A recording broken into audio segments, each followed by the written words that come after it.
Dear Soap Diary. Sad face. Let's just get it over with. Streets saying that Dr. Douglas passed away at the hands of Joey and his organization. That's what the streets are saying. But I won't believe it until I see it for myself. I know y'all sick of me loving Doug to the end. But I don't care. Douglas is my friend, okay? And I refuse to think he's gone without the proper evidence. Welcome back to another episode of My Soap Diary, where I write in my soap diary. Y'all read it along with me, and we sit back for a key. Oh my goodness, y'all. Dr. Douglas, y'all. He was at them pool tables losing. He was. And you know, Marcel Malone over here doing the dirty work for Joey Armstrong. Child, a mess, truly. And yeah. I was very sad. I was very sad watching those scenes. And then when he calls Vanessa, bears his soul, they have those moments together where, you know, it seems like maybe, just maybe, they could reach a turning point. This can be a new beginning for the two of them. But of course, Joey ruins it by being loud in the background. I'm really sad about Dr. Douglas, y'all. Like, we need to take a minute. I refuse to believe he's gone, even though I know he's gone. And the streets was already saying that he was gone. That's why I was nervous to watch this episode. But I thought it'd be a little more clear cut on what really happened to Dr. Douglas. But we don't know what happened to Dr. Douglas. They said he was dead at the tables with the people, dealing the cards, betting the money, doing the gambling. But we'll never know, y'all. At least not until tomorrow. I'm more sad about it than Vanessa is. Child, we're gonna get to her ass, Vanessa. We getting in your ass very soon. So don't think you off the hook. But we finna go to all the other raggedy couples. Naomi and Jacob almost did sex, but then they realized she lost her wedding ring. So they had some long talk about how the wedding ring means so much to her. And June found it at Orphagene's. Today's episode was like a filler episode, but I didn't really mind. You know, I wasn't really in it for the big drama today. Doug and his drama was enough for all of us. Ashley and Derek, the snooze fest, talk. And I'm like, Ashley, why would you bring up the fact that Naomi was asking you how you really feel about Derek and why you talking to Derek? Don't plant seeds of discord in Naomi and Derek relationship. He don't need her when you run off. Okay, when you run off with another one of Naomi's mom's husbands, when one of Naomi's friends needs to leave her mother's husbands alone. Okay, that's for one. But why would you even bring that up to him and he already think that you don't like him? So, you know, she like, oh yeah, Naomi questioned our engagement. She asked like, why do I want to be with you? And like, what changed? And like, what's different? And am I sure? Well, what did you say? What do you think I said, Derek? I said that I love you until I find out that Andre is married to another woman, and then I won't love you anymore. But, you know. But, you know, she even mentions that, like, you know, when Derek gets better, he definitely gonna help her around the house because she spilled some beer on the carpet. And she got to scrub it out with some 10 to 1. If you work in... Child, you know about 10 to 1 if you work in a certain area. Y'all know, if you know, you know. 10 to 1. So she's like, what she say? Yeah. So she's like, oh, when you get out, when you get better, you're definitely gonna pull your weight around the house. So clearly, Derek, she does want to be with you, and she does see a future for y'all, and she'll still be with you if you have legs. So why are you hiding your secret? So, he tries to...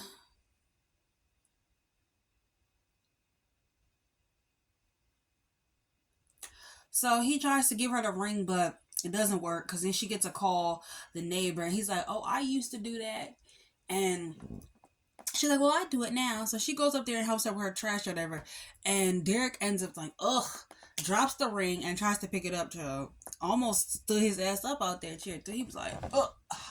And right when he did that, he sat back down. Here comes Ashley. Ashley's like, "What's going on with you? Like, what's up?" So he gotta lie and say like, "Oh, I was trying to reach with my upper body. Ugh, ugh, ugh. I was trying to reach and I couldn't reach it." So she sees the ring on the floor, and she's like, "Oh, dear, this don't even matter. I love you." He like, "Ash, you make my dreams come true. You make my dreams come true." Ooh, ooh, ooh, ooh. So he actually proposes to her, but of course he don't tell her the truth that like he could feel it in his thighs. So when she's sitting on his lap, he probably like, "Lord, this girl heavy," but he can't say nothing. Churl. Here goes Ted, child. You know what they said? Streets is saying Ted got a thing for waitresses. It was a little bit of chemistry between Ted and June, but I don't like that because look, June just got in good with the family. She just got in good with the kids. Nicole likes her. Anita likes her. We do not need no mess with her and Wimpy Ted, okay? Because they was having a little moment there. There was a little flash of chemistry. There was a little flash of Ted being a man there. But then he went right back to being a BAN. So, let's see. Yeah, so they they talk, and she doesn't know that he's the kid's grandfather, of course, because he's never around the kids. She wouldn't know he's the kid's grandpappy. But they talk, they flirt, they vibe a little bit. June looking at him, he kind of looking at her, talking, "Why don't you stay? Tay, go home. Tay, go home and make things right. Go see a therapist. Leave this poor woman alone. She's been through enough. She don't need to be stalked down by Leslie. Okay. Next thing you know, Leslie finna off June, and then what? More mess that Ted is responsible for. We don't need it. Okay. So I could not believe that they was sitting up there flirting, having a good old time. I mean, there was Cam. The Cam was there. It was a little bit of spark, way more than we've seen from Ted in a long time. And for one second there, I actually, thought there was a reason why they hired this guy as Ted. But as soon as he stood up looking frumpy and dumpy in that suit and chain, I realized I was like, "Child, I miss Maurice. This ain't never gonna work." So,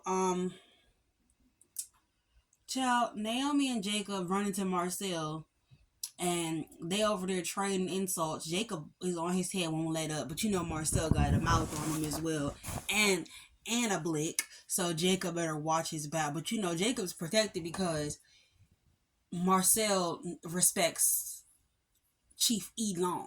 Okay, yeah, Chief Elon of DC, Chief Elon of Chocolate City. Ooh, ooh, ooh. So he respects him, so he would never touch Jacob. And he like, "Child, you lucky that that's your pappy because yeah." And Naomi, you lucky that he's from a good family because his career ain't going nowhere. She's like, we need good cops like him. And they start kissing, and Marcel's like, "Child, let me get the hell up out of here so I can kill Doug." So he leaves to go to the casino to off Doug and stuff. He's like, a real player knows that your luck can change at any moment. And a real man knows that when to hold him, when to fold him. Just trying to gaslight Doug right back in, just like how Joey be doing. That's why when they call you a lapdog, Marcel, it's true. Um, let's see. When Naomi goes home, she realizes her rings are missing. She freaks out and blah blah blah. Come on, this is a bad omen where their marriage is concerned, and how this is representing love and blah blah blah. I thought she was calling Ashley, but she didn't. Yeah, so June ends up finding the rings, and she's standing for a while. She's like, "Wait a second, I know who rings these is," because people like June, they always notice things like that. They always staring at your rings or little things here because they're always looking for something to pawn. Back in the day, that's what June used to do. She was always looking for something to pawn from her criminal ways, her criminal days, and her drug using lifestyle. So definitely, she was gonna pick up on things and stare at the ring like, "Wait a second, I know this ring." the stupidies on Twitter was saying, I made my mistake and went on there. They told me, how would Ted know about these custom rings? Ted didn't say about them rings. Ted was saying that maybe people took the rings off because their marriage is over. Because, Ted is being cynical right now and blah, blah, blah. June still thinks he's married. Don't put these two together because she's just going to get killed by Leslie. Or hopefully she'll be able to kill Leslie. But then that's going to be a whole other thing. She can go to jail. We don't need it. So don't put these two together. Vanessa, child, is over there being gaslit by Joey, left, right, and center. Tell me, I want you to be here with me completely, fully. I want you to take off your wedding ring. I want you to leave Doug behind. Girl, don't you see he's trying to have Doug killed? Okay? But she can't, bring herself to do it because she has some allegiance to Doug. But it always feels like she has allegiance to Doug, but always like, I don't know, like she be acting like she hate Doug lately. I don't know. It's very complicated. Marriages are very complicated. And, you know, then Doug calls, and she's like, I don't want to be your designated emotional lifeguard, Doug. Doug, why are you even calling me like you my wife, girl? You my wife. I need a reason to call my wife. Doug, you're drowning yourself in vodka. Vodka? Vodka? Light liquor?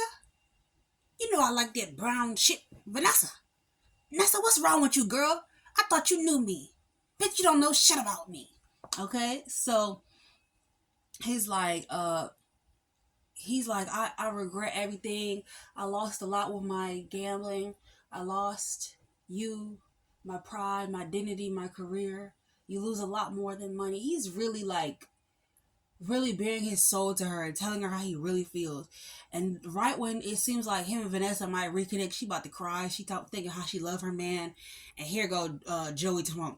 What do you want with dinner? What type of alcohol do you want with dinner? And Doug flips out, was like, you still with that bargain basement Tony Soprano screwing my wife, old dusty white man? Wow, Nessa, I can't believe this shit. So then it sends Doug back to the blackjack table, and Vanessa's like, well, I'm so hurt. And life with you does seem good on this island, Joey. I'll take off my ring. And so he's like, all right. So Doug is over here playing, and apparently his luck changes, and he wins a pile of cash and gets drunk. And so then Marcel takes the money, saying that you won't need that where you're going. And that part hurt me. I was sad when I heard that part. You won't need that where you're going, because that means Doug is really out of here. And I hate calling him Dougie Boy, because that's what's the boy name? Joey, we call him. So Vanessa sitting up there in Puerto Rico talking about, when I get back, girl, when you get back, your husband will be dead. The father of your kids will be dead. I can't wait to see them kids drag her. And Vanessa talking about it's been magical here, and I've never been away from Doug before. I always come home to him after cheating. I've never packed the bag and left him behind. And so a mess. R.I.P. to Doug. He went out cussing out that bitch and drinking that good brown shit. Okay. He also won big, even if it was just for a moment. I can't believe it. Our Doug is gone. Dr. Douglas, there will never be another you. Dare, for this, we will never forget. We will never forgive that man for the things that he has done to you, Douglas, okay? He'll always be on our shit list, okay? From here, henceforth, and forevermore. Dr. Doug, the best doctor that ever was. We love you. We miss you. We honor you. And we respect the life that you tried to live, even though it didn't go the way that you planned. R.I.P. to you. Your legacy lives through the twins. And F. Vanessa for the things that she's done. She'll probably just chalk it up to Doug killed himself, or because of her, or this is a natural consequence after all Doug has done, and he put me through so much. And Joe will probably gaslight her, thinking that it's not her fault, and she'll never realize that he killed Douglas, and she'll probably still sleep with Joey no matter what, and marry Joey anyway, and just keep sleeping with him, and keep sleeping with him forever, because they're so in lust. And no matter what he does, she's still gonna sleep with him, so it's really actually pointless. and they're just gonna sleep together forever until they die. They croak in bed together, or one of the twins shoots them in the back. So, that's all I gotta say, y'all. Have a good night. I'm about to take my sleep. I'm about to take my sleep. Dr. Douglas, this one's for you. Okay? This episode's for you, Dr. Douglas. Sincerely, Soap Diary. Sad face. This is for you, Dougie.